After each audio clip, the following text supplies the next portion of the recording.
Kabanata 1276.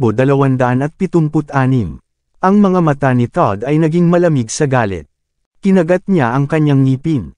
Master Russell, mangyaring bigyan mo ako ng isa pang pagkakataon.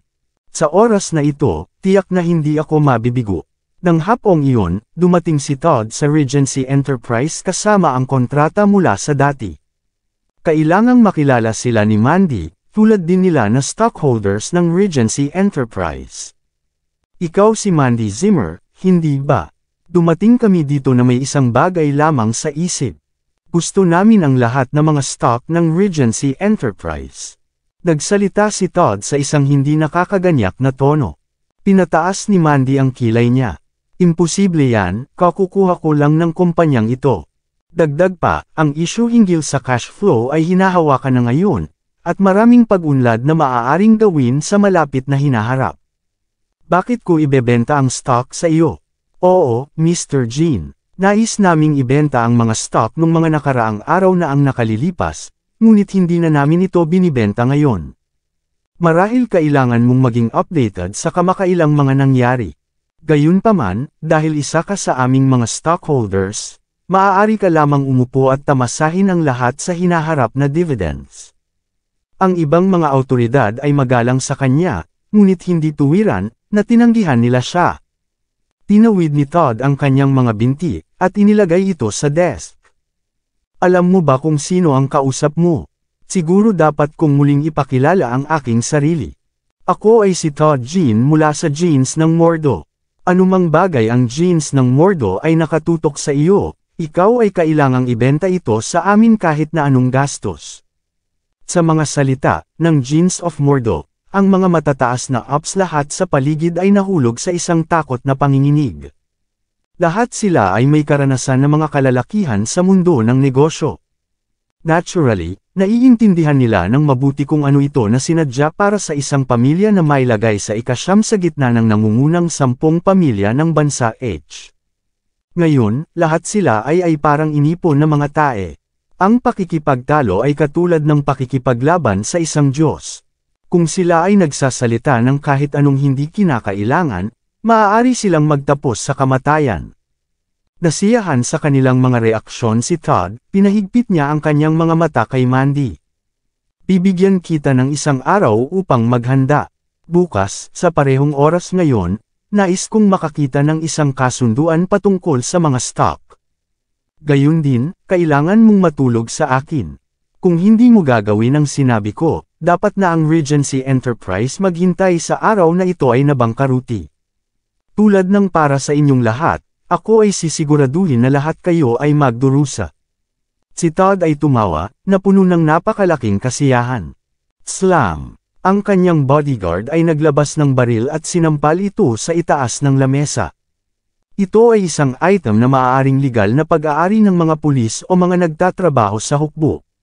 Ngunit ang bodyguard ni Todd ay hinampas ang naturang item, ito ay isang banta na tuwiran. Ito ay isang mensahe sa Regency Enterprise at sa kay Mandy Zimmer. Kung nabigo silang makinig sa mga kahilingan ni Todd, sila ay magdusa ng mabibigat na kahihinatnan. Mandy Zimmer, alam kong matigas ang ulo mo.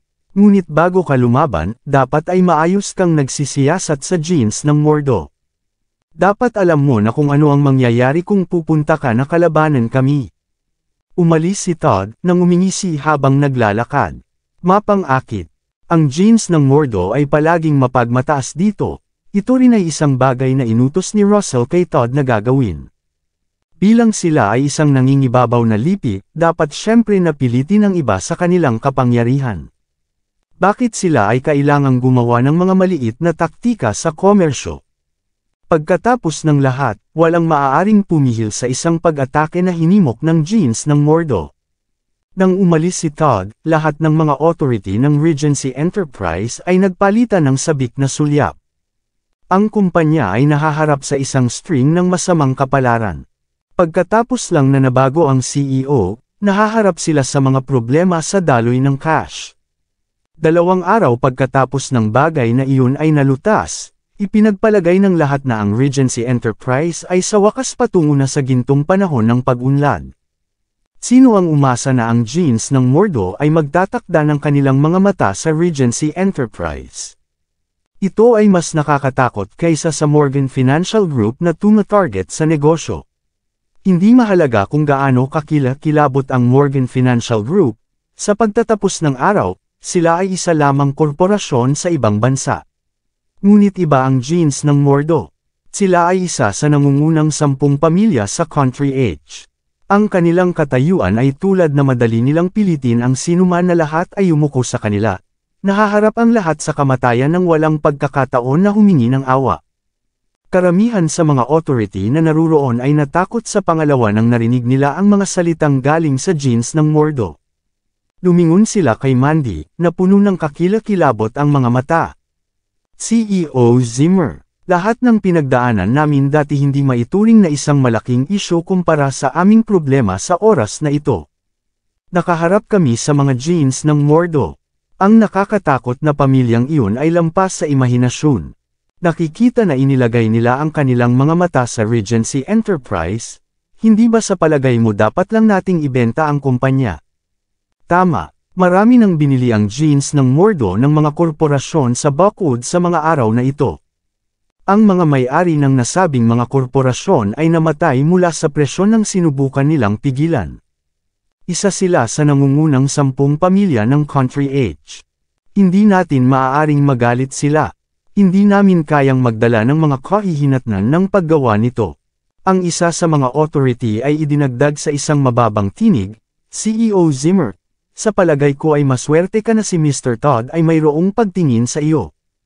Ang pagpapakasal sa mga genes ay isang sa bihirang kapalaran na ang sinuman ay hindi maaaring makakuha kahit na matapos ang mga taon na nakatuon sa mabubuting gawa, kahit na magtatapos ka bilang asawa na walang pangalan. Kalmado at buo si Mandy, ngunit sa kailaliman, siya ay napuno ng takot at kawalan ng pag-asa sa kanyang puso. Siyempre alam niya kung gaano kalakas ang mga genes ng Mordo. Ngunit matigas pa rin siyang humawak. Gayunpaman, ang mga sinasalita na salita mula sa ilang sandali lang ay dinurog ng mga authority ang huling linyang pagtatanggol sa kanyang puso. Natisod siya paatros, halos nanghihina mula sa galit. Di nagtagal, inutusan ni Mandy ang isang tao na mangolekta ng lahat ng mga kamakailang impormasyon tungkol sa pamilyang G ng Mordo. Nang mabasa niya ang lahat, lubos siyang natakot. Sa mga araw na ito, ginagawa ng mga genes ang lahat at maaari silang mangibabaw sa merkado ng Buckwood. Magbabayad sila ng mga kumpanya ng malaking halaga ng pera at kapag sila ay nasa isang kaaya-aya na kalagayan, ngunit gagawin nilang malugi ka upang pilitin kapag ayaw mong pumayag sa gusto nila. Pinakamahalaga, ang background ng kanilang pamilya ay solid hanggat maaari. Sino ang maglakas loob na saktan ang mga genes mula sa Mordo? Kapag nahaharap ka sa kanila, aaminin mo na ang pagkatalo at ibenta sa kanila ang kumpanya na may mababang presyo.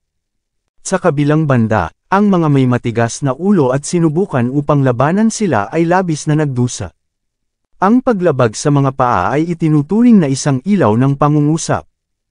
Ang ilan ay itinapon pa sa ilog.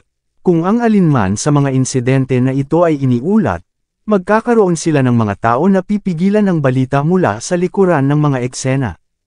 Ito ang dahilan kung bakit hindi narinig ni Joel Graham at ng kanyang mga tauhan ang anumang bagay. Dahil dito, ang mga genes ng Mordo naging mas walang ingat. Napangiwi si Mandy matapos na dumaan sa lahat ng madilim na impormasyon. Mula sa kanyang pagsusuri ng impormasyon, pinamamahalaan niya na dumating sa isang mahalagang conclusion. Tila maraming nagawa ang mga Zimmer sa genes ng Mordo.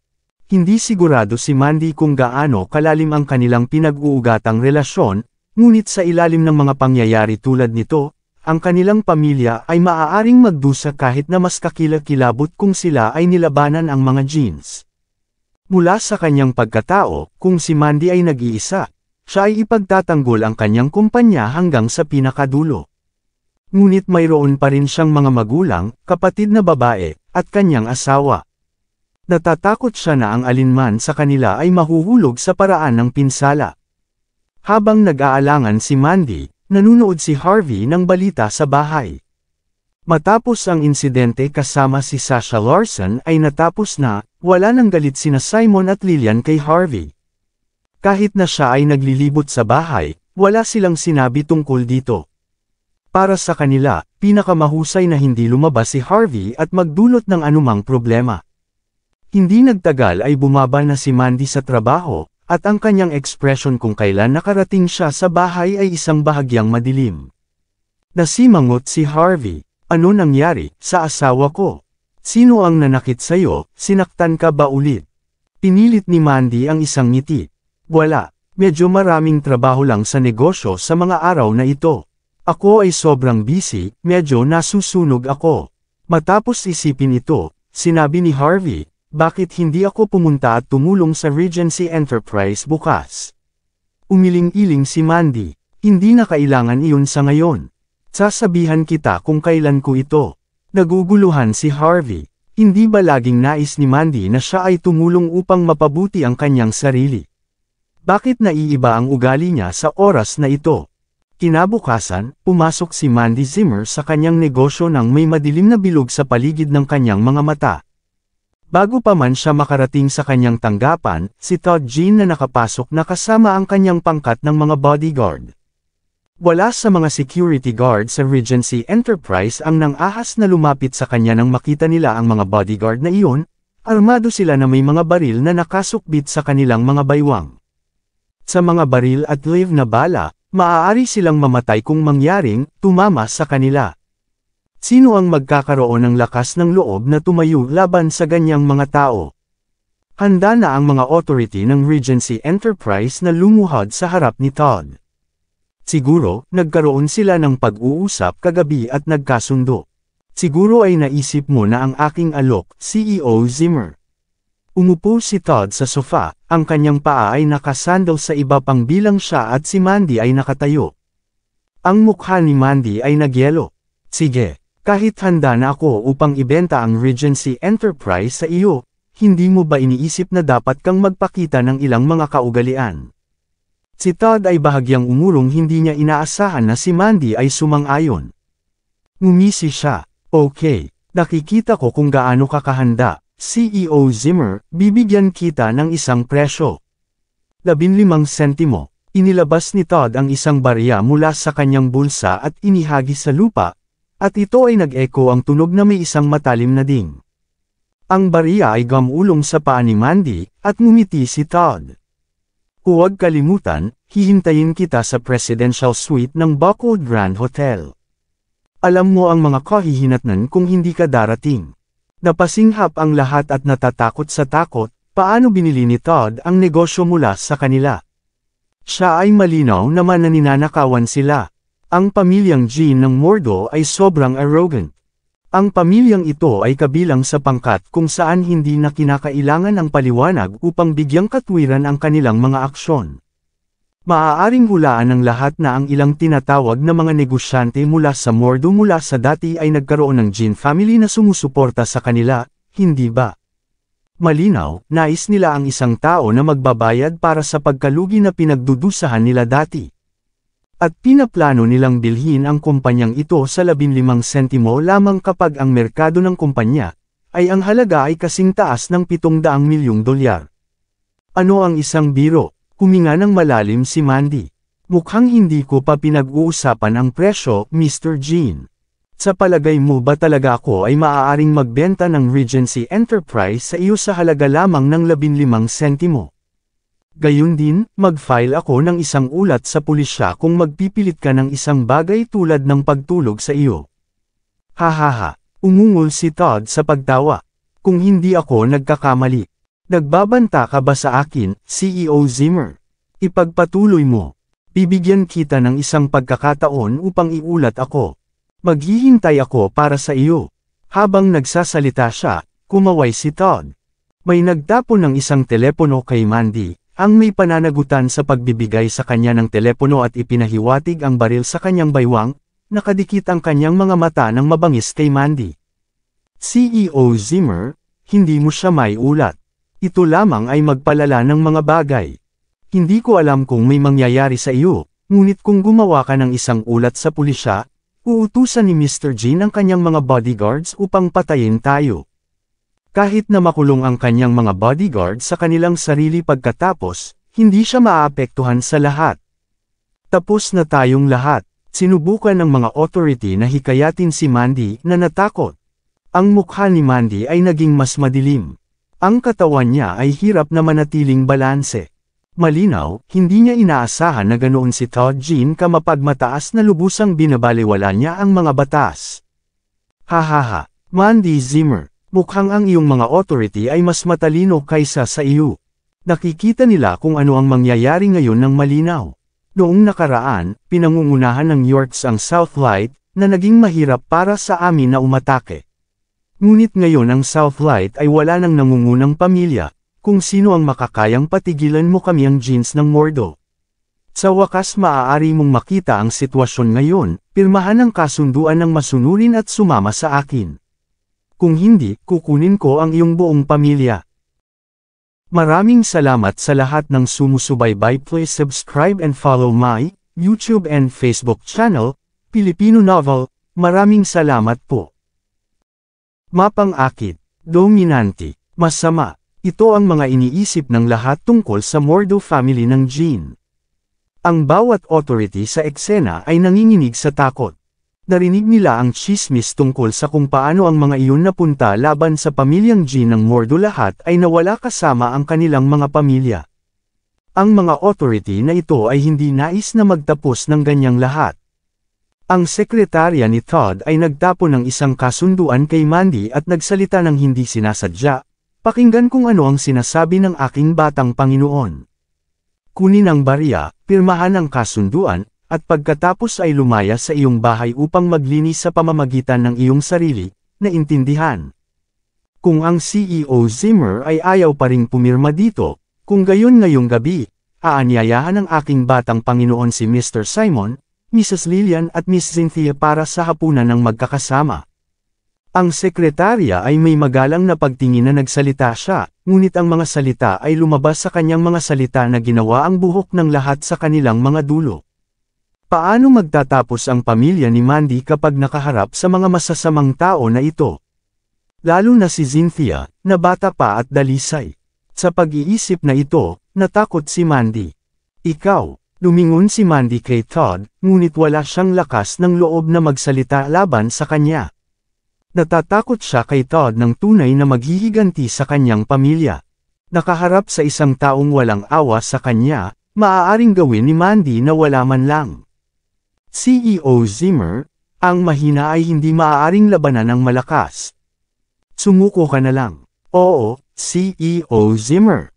Si Ginoong Jean ay sapat na mabuti sa atin, narinig ko na ginagamit niya ang lakas at baril sa ibang mga lugar. Tama iyan. Huwag gawing mas mahirap ang iyong sariling buhay kaysa dito, CEO Zimmer.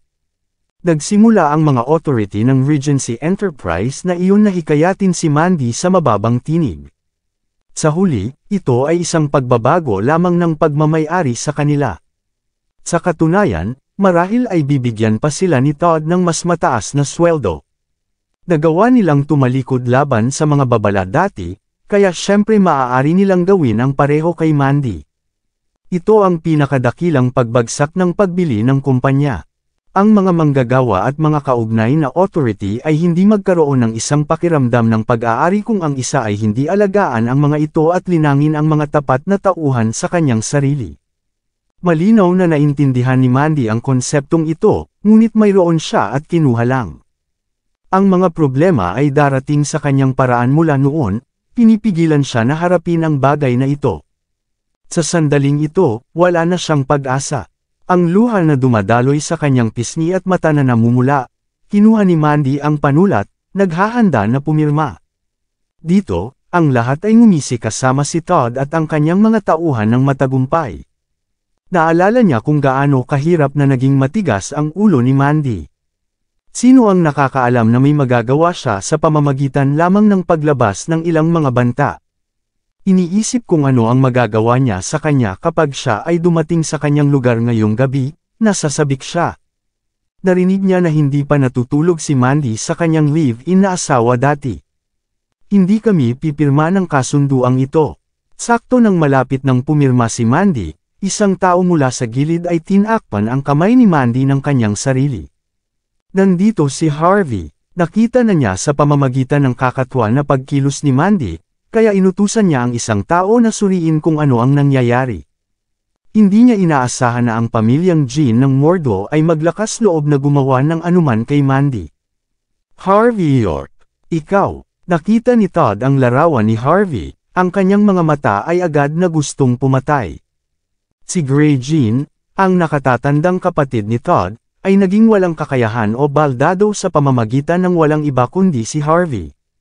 Ang pangunahing dahilan ng kanyang pagpunta sa Buckwood ay ang paghihiganti para sa kay Gray.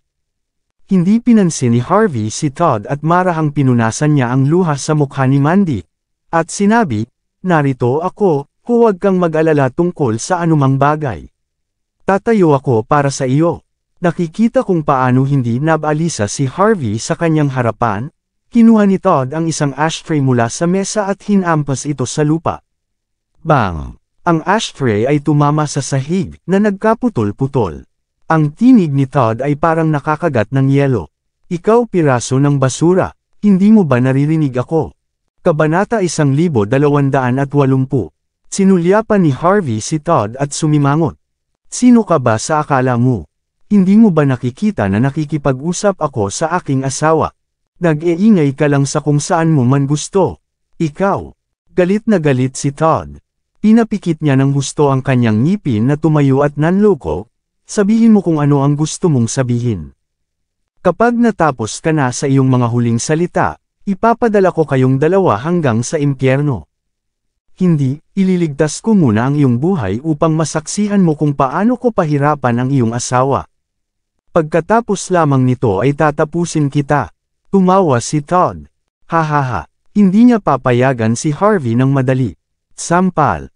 Nagpadala si Harvey ng isang mabangis na sampal sa mukha ni Todd. Sa ilalim ng lahat ng tingin na hindi makapaniwala, siya ay yumanggal ng malamig. "Ako ay walang pakialam kung sino ka.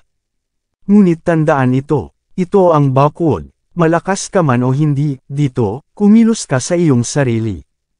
Bibigyan kita ng 3 segundo upang lumuhad at humingi ng tawad dahil tinakot mo ang aking asawa. Kung hindi, mawawala ka sa buhay mo dito. Maging magalang." Pagkatapos nito, ang lahat ng mga bodyguard ni Todd ay nagalit at naglalayong hugatin ang kanilang mga baril para sa kay Harvey. Sa utos ni Todd, susunod sila sa lugar. Tapos na siya. Lahat ng mga authority ng Regency Enterprise ay ganoong natatakot. Halos umihi sila sa kanilang pantalon. Hindi nila kailanman mahulaan na ito ay ang live-in na asawa si Harvey York, ay maglalakas loob na sampulin si Todd Jean kaagad pagkatapos niyang dumating. Siya ay praktikal na sinusubukan upang patayin ang kanyang sarili. Maaari niyang patayin ang kanyang sarili, ngunit parang siya ay kinaladkad ang lahat ng mga ito kasama niya. Ang mga authority ay nasa gilid ng pagsabog ng malakas na luha. Nang makita ang kanilang mga sandata, naging mas malamig ang mukha ni Harvey kaysa dati. Ang mga baril ay delikado na mga bagay. Imposible para sa ordinaryong mamamayan na magdala nito para sa kanila. Ngunit ang pamilyang Jean ng Mordo ay sapat na mapagmataas na magdala ng mga baril. Praktikal silang walang respeto sa batas, iniisip kung paano nakipaglaban at panang-anib ang mga tropa ang kanilang buhay upang maprotektahan ang bansa.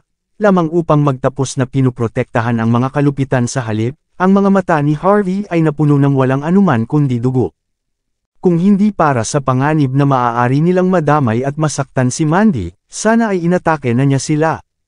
Sa sandaling iyon, nasnak si Todd sa kanyang pagkabigla. Hinawakan niya ang mukha, na nagtataka. "Nang ahas kang matumbok mo ako. Hindi man ako sinaktan ng aking ama noon, gayon pa man ikaw ay ginawa mo. Papatayin kitang hayop ka. Papatayin kita para sigurado." Ang susunod na bagay na alam ni Harvey, ay kinuha ni Todd ang isang baril mula sa isa sa kanyang mga bodyguard at itinutok ito sa ulo ni Harvey. Sumigaw si Mandy sa takot, ngunit si Harvey lang ay pinaliit ang kanyang mga mata. Tulad ng malapit ng bumaril si Todd, ang kanyang sekretarya ay lumapit at mabilis na inagaw ang baril palayo sa kamay ni Todd. Pinaalalahanan niya si Todd sa isang mababang tinig, kailangan mong huminahon, batang master.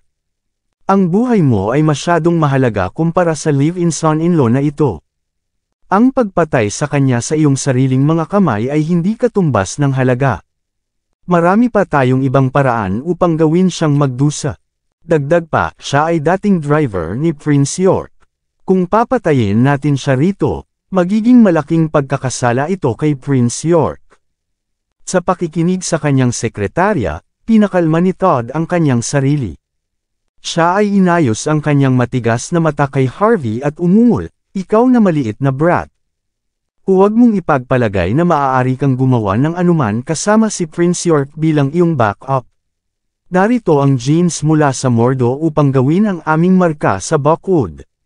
Bibigyan kita ng 3 araw at oras upang pumirma sa kasunduan. Ipadala ang iyong asawa sa aking mga pintuan pagkatapos na maglinis siya. Kung hindi, makikita mo kung ano ang mangyayari. Gumawa si Todd ng 1 kilos ng pagdulas ng kanyang lalamunan sa kay Harvey bago buong pagmamataas na umalis.